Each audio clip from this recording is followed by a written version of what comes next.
반갑습니다. 보험덕후 오타쿠입니다. 오늘은 보장 컨설팅을 제공하는 데 있어서 여성에게 특화할 수 있는 몇 가지 방법에 대해서 안내를 도와드리도록 하겠습니다. 보험 설계사라고 하죠. 보험 설계사. 보험 설계사의 가장 주된 업무는 뭘까요? 당연히 보험 설계 업무입니다.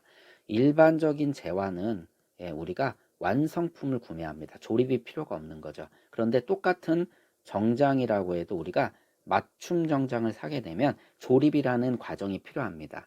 자, 이 조립을 잘하기 위해서는 당연히 수치를 잘 재야 되고요. 치수죠.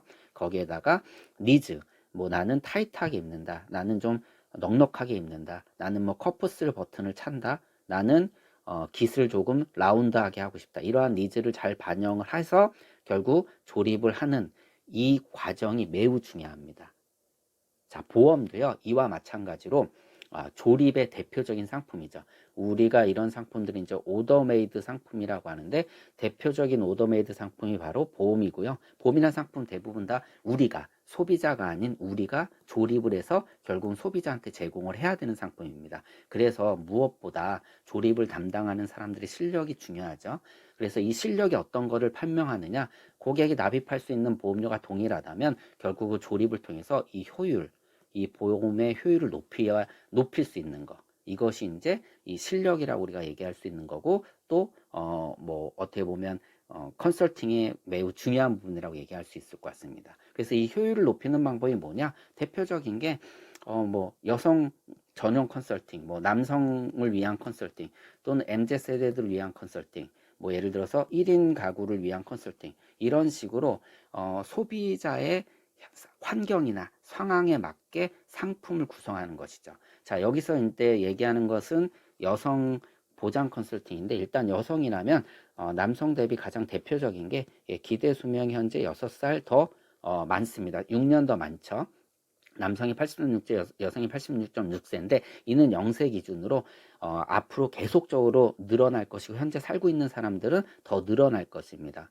그래서 여성분들은 현재 유병 기간이 20년이 넘고요. 그리고 혼자 사는 기간도 10년이 넘어가고 있습니다. 그렇기 때문에 이를 반영해서 결국 보장 기간을 설정할 때 뭐 80세 당연히 뭐 이 정답은 아니지만 80세는 효율을 생각한다라고 해도 이제는 아닌 거죠. 특히 젊으신 분들은 뭐 90세, 100세까지 이런 식으로 컨설팅을 해야 된다라는 것입니다. 그리고 남성보다 실제 여성분들이 의료비를 더 많이 지출하고 있다라는 거, 이런 것들을 반영을 해야 되고요. 그리고 여기에 이제 이런 효율을 또 높일 때 상품이 중요하죠. 예를 들어서 암보험을 컨설팅할 때도 암이라는 것도 질병이기 때문에 나이에 따라서 발병률이 올라갑니다. 근데 여성분들이 갖고 있는 암, 예를 들어서 갑상선암이나 유방암 같은 경우는 40에서 50대 피크를 친다라는 것이죠. 그래서 이러한 이제 질병 통계를 갖고 컨설팅을 할 때 무조건 암보험이 뭐 100세 만기로 컨설팅을 하면 좋겠지만 보험료가 부담이 되지 않습니까? 그래서 이러한 암들은 만기가 짧은 암보험이나 또는 갱신형 특약을 활용해서 컨설팅을 한다라면 효율을 높일 수가 있는 거죠. 그리고 대표적인 상품으로 이제 우리가 컨설팅 기준을 잡는다면 뭐 치매보험 같은 경우죠. 치매 같은 경우는 여성 환자 수가 남성에 비해 1.6배 많고요. 사망자 수를 따져보면 2.14배나 높습니다.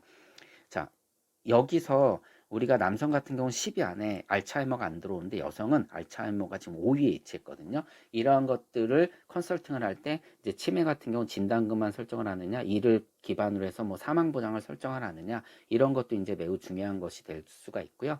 그리고 2020년도 통계를 보게 되면 사망한 여성분들 중에 80세를 넘어선 분들이 63% 넘어섰다라고 합니다. 그래서 이러한 이제 사망 통계를 기준으로 앞서 말씀드린 뭐 보장 기간이라든가 사망 보장 컨설팅 같은 것들을 하는 거죠.